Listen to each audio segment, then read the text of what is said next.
Bonjour à tous et bienvenue dans cette nouvelle vidéo. Alors aujourd'hui on va parler d'un poste que je vous ai jamais présenté, malgré le fait que ce soit un poste vraiment très intéressant au niveau de son prix et surtout au niveau de ses qualités et des fonctions que l'on va retrouver sur cet appareil. Donc vraiment pour moi cet appareil c'est un appareil que je vais un petit peu comparer à un couteau suisse, mais au niveau de la radio. Pourquoi? Parce que c'est un appareil relativement compact et vraiment très complet. Là, on est sur un format très similaire à un talkie-walkie classique, hein, c'est-à-dire par exemple un Retevis RB617, sauf qu'au niveau de l'épaisseur, on est un petit peu plus épais. Et dans cet appareil-là, alors attention, accrochez-vous. Alors déjà, cet appareil-là coûte moins de 200 €, en tout cas pour la version que j'ai acquérie. Ça fait un peu plus d'un an que je l'ai, hein, ça fait 1 an et demi. Et c'est un poste qui vraiment m'a séduit dès le début, rien que par son look, vraiment très similaire à vraiment un poste de type professionnel. Ça ressemble un petit peu à du Itera ou plus à du Itera qu'à du Motorola, mais on sent qu'il y a vraiment un look très professionnel derrière. Donc pourquoi choisir un Anytone à presque 200 € qui fait analogique numérique en DMR et VHF UHF, comme quasiment n'importe quel talkie-walkie que l'on va aujourd'hui retrouver sur le marché?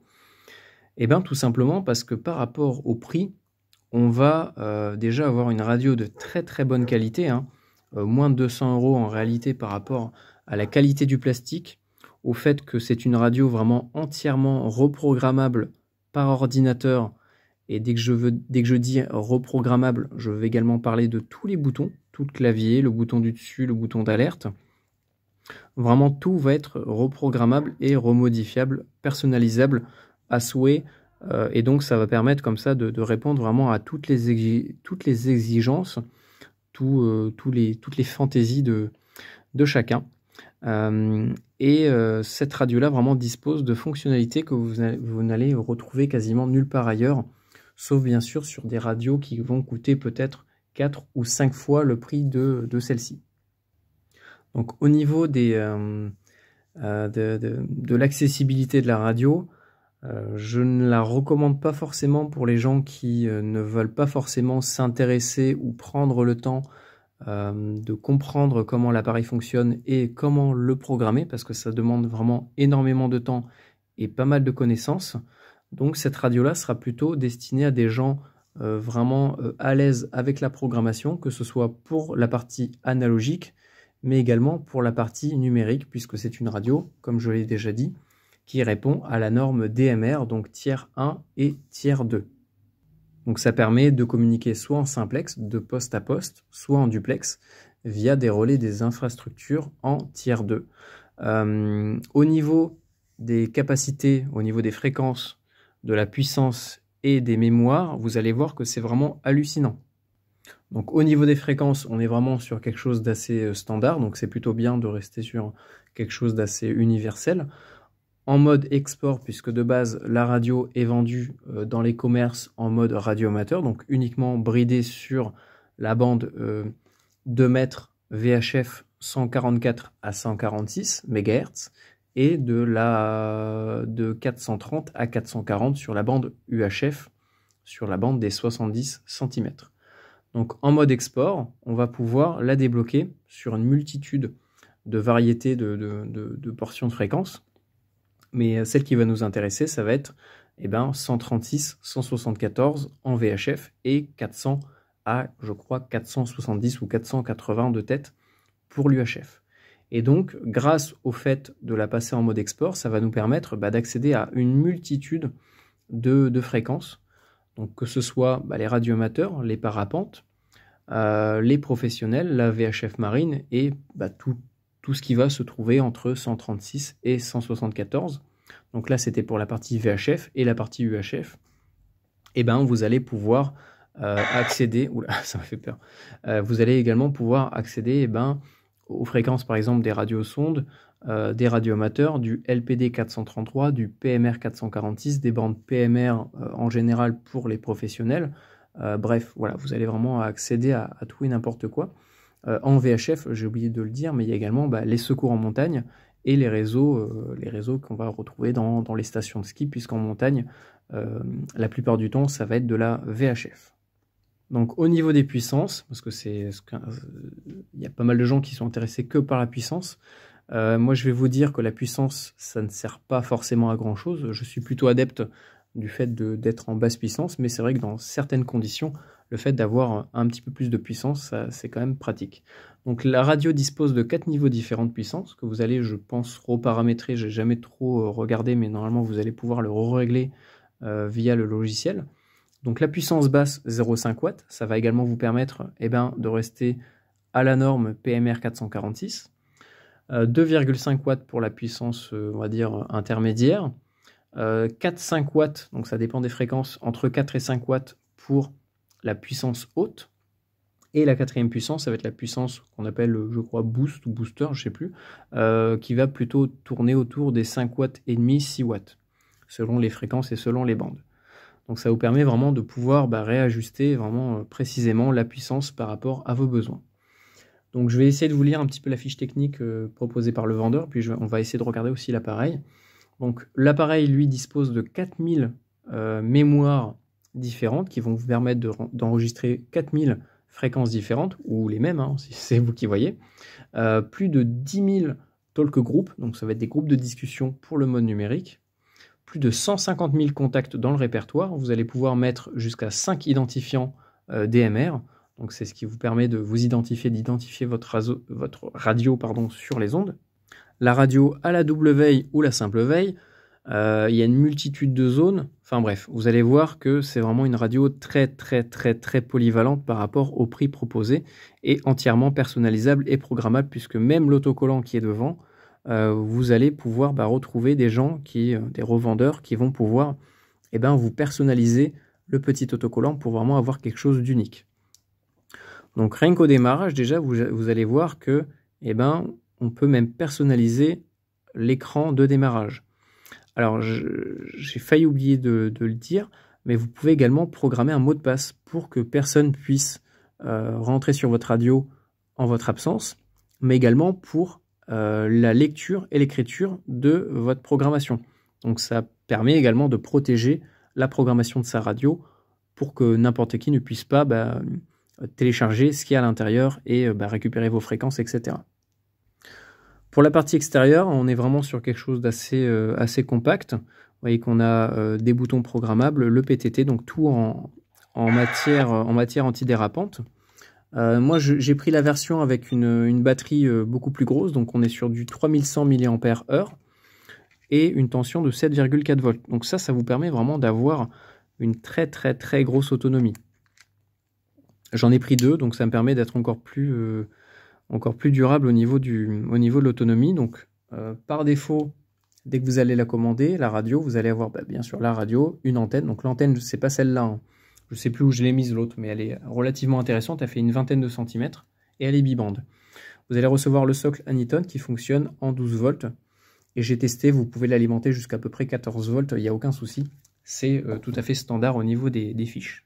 Et chose à savoir, si vous bidouillez un petit peu les câbles de charge des Baofeng qui envoient jusqu'à entre 9 et 10 volts, vous pouvez alimenter le socle et ça recharge aussi votre radio, donc c'est vraiment très intéressant pour un usage en extérieur sur une prise USB.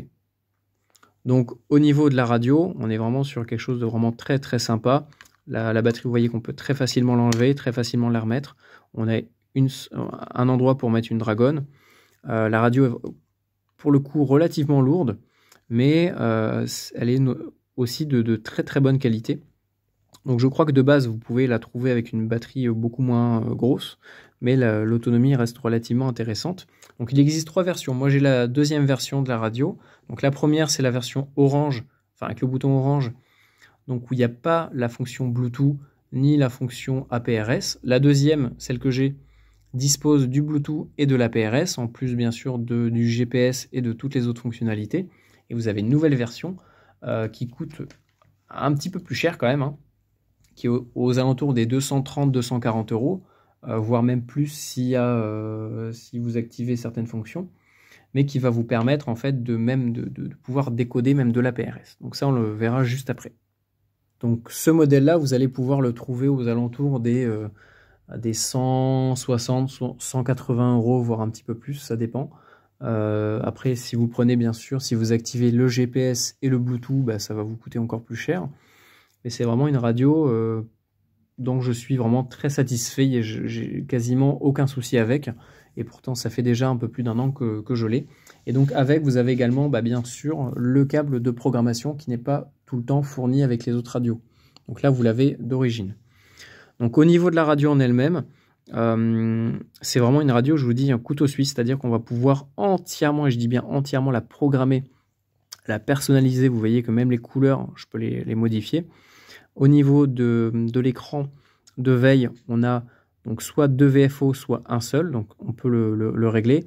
On a vraiment tout ce qu'il faut savoir, donc le niveau de signal, la puissance, est-ce qu'on est en moniteur ou pas pour le mode numérique, le GPS, donc en gris, ça veut dire qu'il n'est pas activé, et en rouge, qu'on capte les signaux GPS. Donc là, on a le mode, les filtres, donc là on est en CT, CSS, le niveau de batterie, la date, l'heure.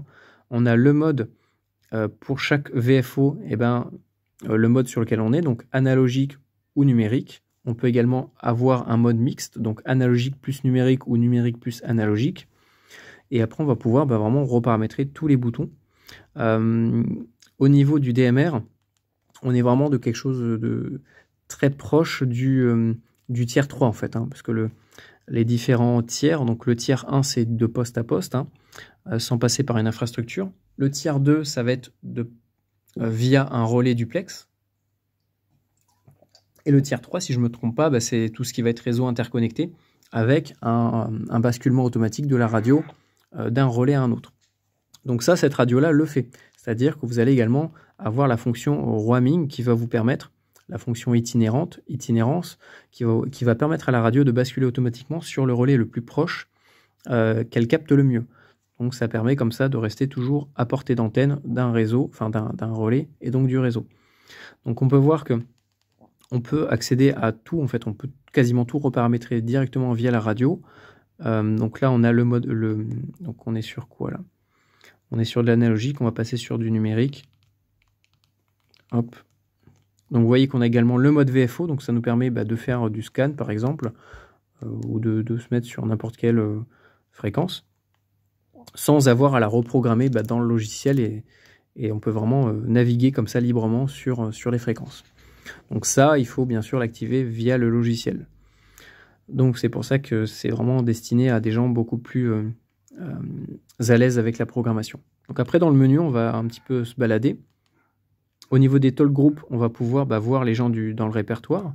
TG list, donc là on voit les TG, mais également les personnes qui sont enregistrées dans notre répertoire. On va pouvoir leur envoyer un SMS, une alerte, voir s'ils sont à portée d'antenne de la radio. Enfin bref, cette radio est vraiment super intéressante. On va même pouvoir rajouter des nouveaux contacts ou taper des numéros manuellement. On va également pouvoir envoyer des SMS. On a également un log pour les communications, donc savoir quelles communications on a loupées, que ce soit en privé ou en public, les dernières communications. Bref, on peut vraiment tout personnaliser, même au niveau du répertoire, on peut faire vraiment quelque chose de très similaire à un téléphone, avec le nom de l'opérateur, son indicatif, pour les réseaux radio-amateurs par exemple, l'endroit où il est, enfin bref, on peut vraiment tout afficher.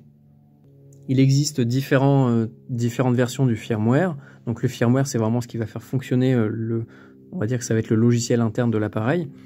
Vous avez le code plug, donc le code plug, ça va être ce que vous allez injecter, la programmation que vous allez injecter dans votre appareil, et vous avez le CPS, ça va être le logiciel de programmation.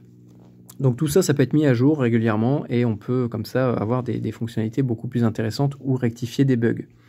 Donc on a le mode roaming, vous voyez, on peut sélectionner des zones, etc., checker tous les temps de temps un relais, auto-roaming, moi je l'ai mis sur off, bref. Voilà, vraiment ça c'est vraiment destiné aux professionnels ou aux radioamateurs. Donc dans Settings, on va trouver, donc je vais vous faire d'abord le menu principal, donc on peut également enregistrer une communication, activer ou désactiver le GPS, donc ça peut vous permettre aussi de connaître votre position. Le Digital Monitor, donc ça permet de débrider l'écoute en numérique, donc au niveau des slots, des codes couleurs, des TG, des ID, etc. Donc ça, on peut tout débloquer directement via le menu. Ça nous évite d'avoir, par exemple, comme sur le TYT MD380, eh ben, des firmware alternatifs, des firmware hackés qui permettent expérimentalement eh ben, d'ouvrir tout ça. Code couleur, TG, etc. Donc ça permet par défaut d'écouter en fait tout ce qui passe sur un réseau. Ça, c'est super intéressant pour de l'écoute. On a également le Bluetooth qui va nous permettre de connecter par exemple un PTT déporté. Certains arrivent à également connecter la radio à leur kit main libre de voiture. Enfin bref, on peut imaginer plein de choses différentes. On peut voir qu'on peut même paramétrer le gain micro, des haut-parleurs, etc. etc. La PRS, donc la PRS, je vous en ai parlé tout à l'heure, c'est vraiment, on va dire, la fonctionnalité phare du Anytone, qui est notamment utilisée par les radioamateurs. Donc ça, à quoi ça sert la PRS? C'est un mode numérique, digital, je ne sais pas exactement comment on peut appeler ça, parce qu'il y a toujours certaines personnes qui vont chipoter, mais grossièrement, de manière numérisée, de manière sous forme de binaire, de 0 et de 1, eh ben, ça va envoyer différentes données sur les ondes de manière régulière.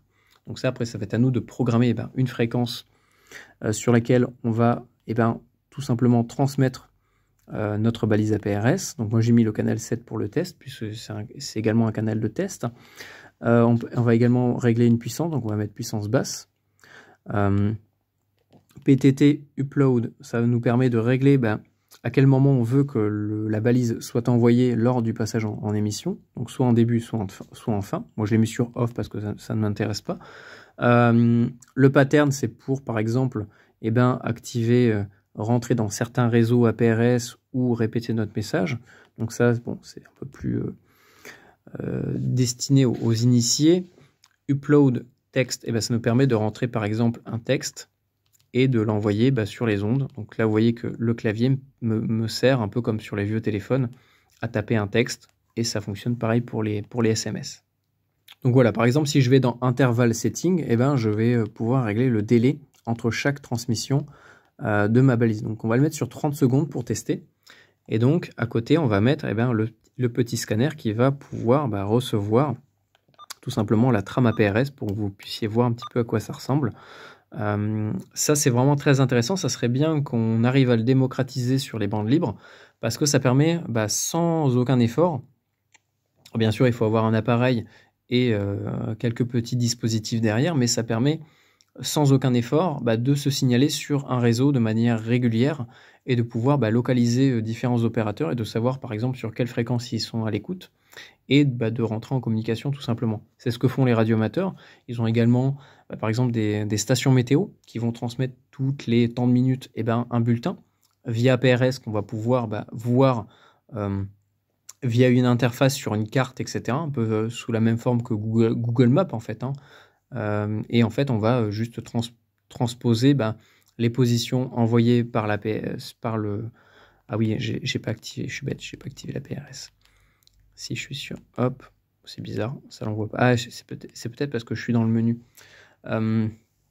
Et donc voilà, la PRS va nous permettre de se localiser entre nous, de savoir par exemple, tiens, il y a tel opérateur qui est en veille ou en QSO ou en SOTA sur tel secteur, et il a qu'à juste rentrer les fréquences dans le message texte et on peut le voir sur la carte, et on peut comme ça savoir qu'il est pas très loin. Ça fait un peu comme le cluster 446, vous voyez, mais en version directe, quoi, en version onde radio. Donc moi je pense que c'est vraiment quelque chose à développer. Il y a déjà des fréquences qui existent sur différentes bandes libres, donc pourquoi ne pas les mettre en avant et les exploiter pour vraiment mettre en place un réseau APRS intéressant. Donc on va désactiver la PRS, c'était juste pour la démo.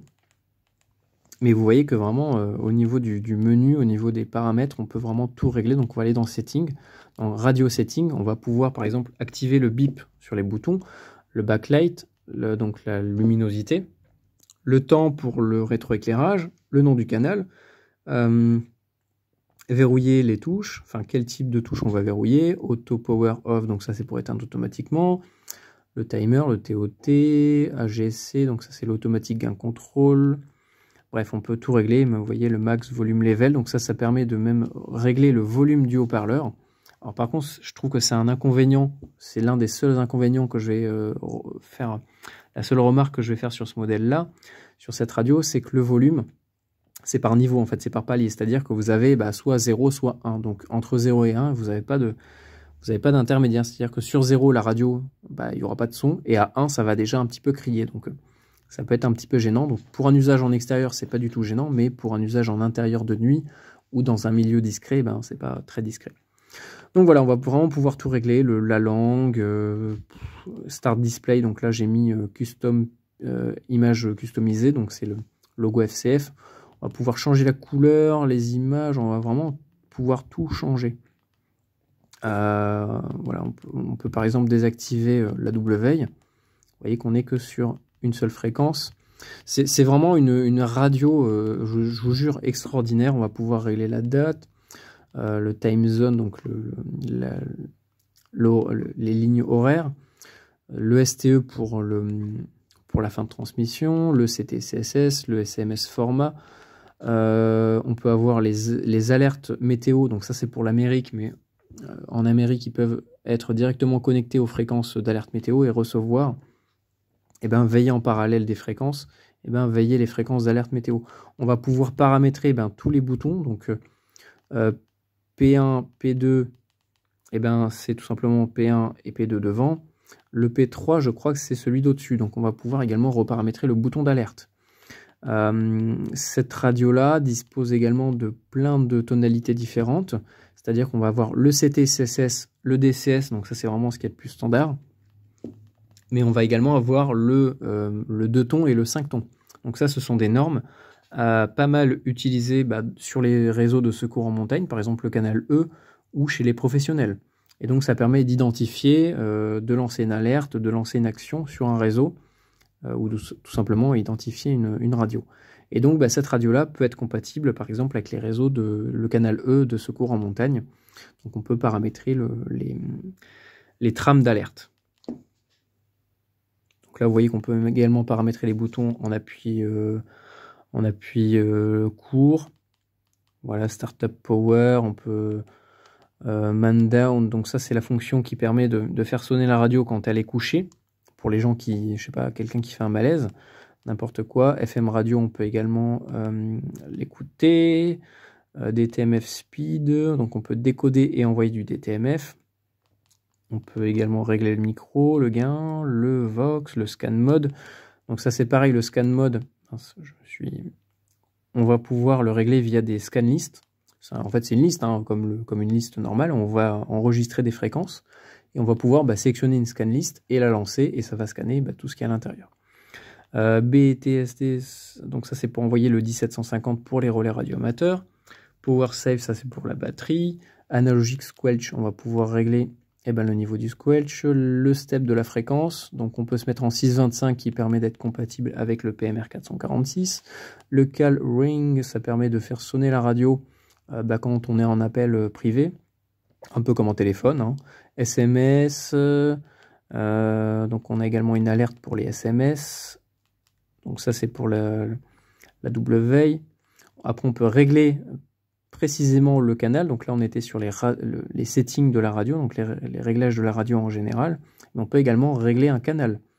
Donc on peut créer un nouveau canal, supprimer un canal, renommer un canal, la puissance, l'offset pour le décalage pour les relais, band wide, donc wide narrow, fréquence d'émission, réception, name, bref on peut même bloquer l'émission pour les fréquences uniquement à écouter.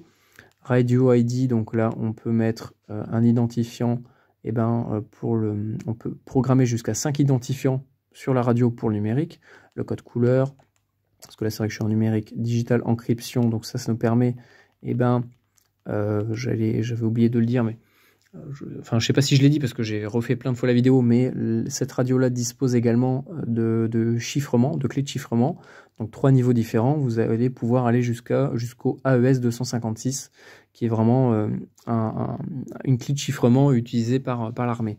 Donc par contre c'est interdit de chiffrer ces communications. Donc voilà, on va pouvoir choisir les clés de chiffrement qu'on va programmer.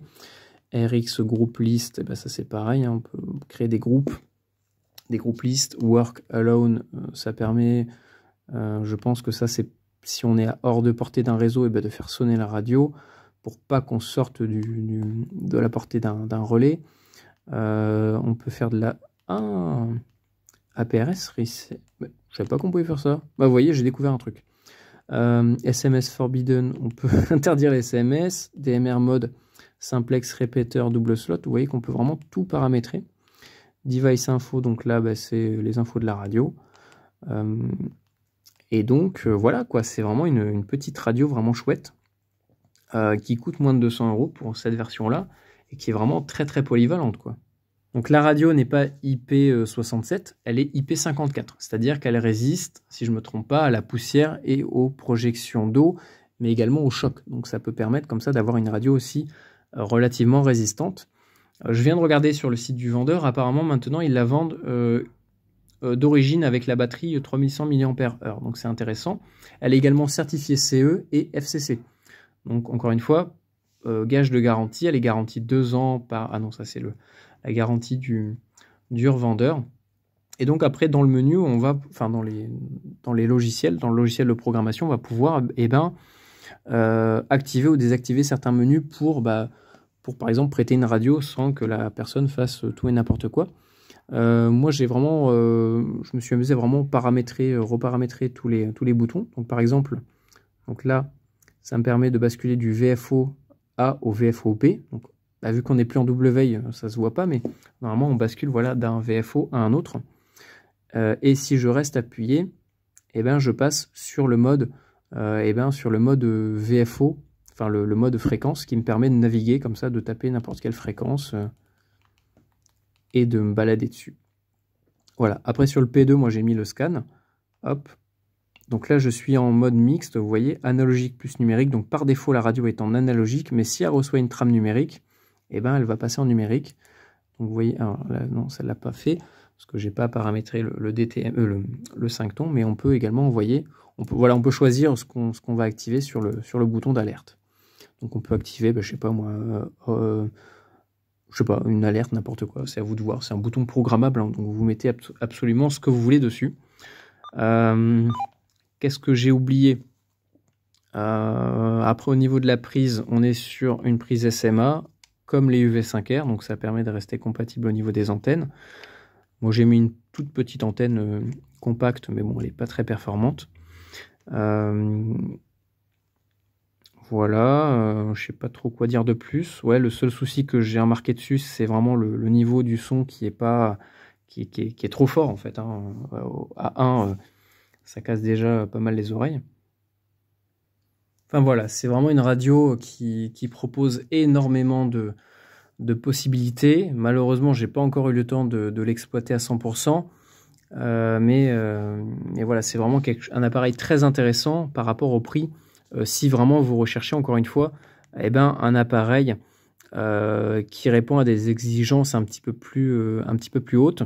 Au niveau de la qualité audio, c'est pareil, on est vraiment sur quelque chose de beaucoup plus intéressant. On n'a pas un son écrasé ou quoi que ce soit. Vous voyez que même en montant très fort le son, il n'y a aucune saturation au niveau du son, hein, tout simplement. Donc voilà, moi vraiment cette radio-là, je la recommande donc soit aux radio amateurs, soit aux gens déjà expérimentés dans les radios numériques, ou des professionnels, ou des gens qui veulent des pratiquants de la montagne qui ont besoin d'une radio pas très chère, qui peut être compatible avec des réseaux de secours en montagne ou autres. Enfin voilà, au niveau de mon retour d'expérience, écoutez, je l'ai déjà utilisé au travail, pas mal en extérieur. J'ai jamais remarqué de gros problèmes. Peut-être si au niveau du squelch, le squelch qui n'est pas assez sensible au niveau 1, mais apparemment il y a des manips pour le débloquer. Donc si jamais vous avez des infos là-dessus, moi ça m'intéresse, ça me permettra de le proposer à tout le monde. Mais c'est vrai que le niveau 1 est pas assez sensible. Enfin, je trouve qu'au niveau du relâchement, le squelch est trop étroit et ça fait trop de coupures. Donc certains radioamateurs étrangers ont déjà réussi à les débloquer. J'avais déjà vu des vidéos comme ça de tests, de comparaison entre deux portatifs Anyton, un avec le squelch remodifié un petit peu, et l'autre avec le squelch d'origine. Et c'est vraiment le jour et la nuit. Sinon, à part ça, ouais, il n'y a rien de plus à dire en termes de négatif. Vraiment, c'est un poste excellent qui a une autonomie de plusieurs jours si vous économisez bien la batterie au niveau de la puissance, etc. On peut le recharger avec quasiment n'importe quoi, voilà, que ce soit du 9 ou du 14 volts, ça prend. Sans aucun souci, ça charge relativement vite.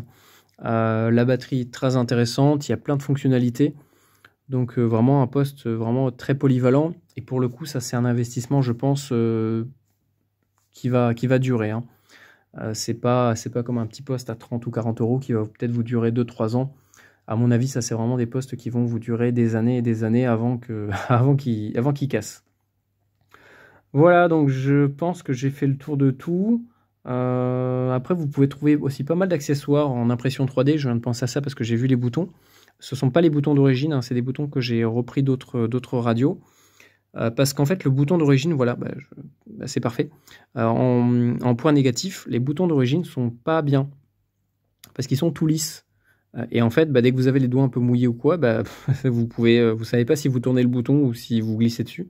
Donc moi, j'ai vraiment mis des boutons qui sont, comment dire, qui adhèrent, qu'on sent quoi, tout simplement sous les doigts. Donc ça, c'est un bouton de Puxing et ça, c'est un bouton de HYT. Voilà, c'est une radio qui m'a pas tellement servi, donc j'ai juste tiré l'ancien bouton et j'ai remis cela. Et ça fonctionne très bien et ça lui donne un look un petit peu plus sympa. Voilà, donc vraiment très intéressant comme radio. Au niveau de la qualité audio, je vous ai déjà dit, c'est nickel, hein, il n'y a rien à dire là-dessus, même en numérique, le son est vraiment très propre. Voilà, et puis vous allez pouvoir retrouver une multitude d'accessoires en impression 3D autour de cet appareil qui permet de le recharger, de changer les boutons. Bref, vous allez vraiment trouver tout et n'importe quoi. Et ça reste vraiment, pour 3100 mAh de batterie, ça reste vraiment petit, quoi, comparé à un Baofeng UV5R qui doit avoir une batterie beaucoup plus grande. Là, certes, le poste est quand même relativement lourd, hein, je pense qu'on n'est pas loin des 300-400 grammes, mais c'est pas pour rien qu'il pèse ce poids-là, quoi. Parce qu'on est sur du plastique de bonne qualité. Je pense que c'est de l'ABS. J'ai déjà fait tomber plusieurs fois, il n'y a aucun souci. Vous voyez que c'est quand même relativement gros comme appareil. Si deuxième inconvénient, je pense que c'est la position des haut-parleurs. Dans un usage avec une pochette d'Imatex, je trouve que c'est pas adapté parce que ça bloque le volume. Non, pardon, pas au niveau du haut-parleur, mais au niveau du micro, puisque le micro se situe également là-dedans. Donc, contrairement à d'autres radios qui ont le micro, par exemple, en haut ou vers ici, sur une pochette d'Imatex, ça fait un bruit, un son assez étouffé. Voilà, donc j'ai fait un petit peu le tour de ce poste-là. Je ferai d'autres vidéos sur la programmation, etc. J'essaierai de vous proposer un code plug préfet pour que vous puissiez programmer votre radio sur toutes les fréquences qui vont bien. Et voilà, n'hésitez pas à poser vos questions, vos suggestions, le petit pouce bleu si ça vous a plu. Et puis je vous dis à une prochaine, salut!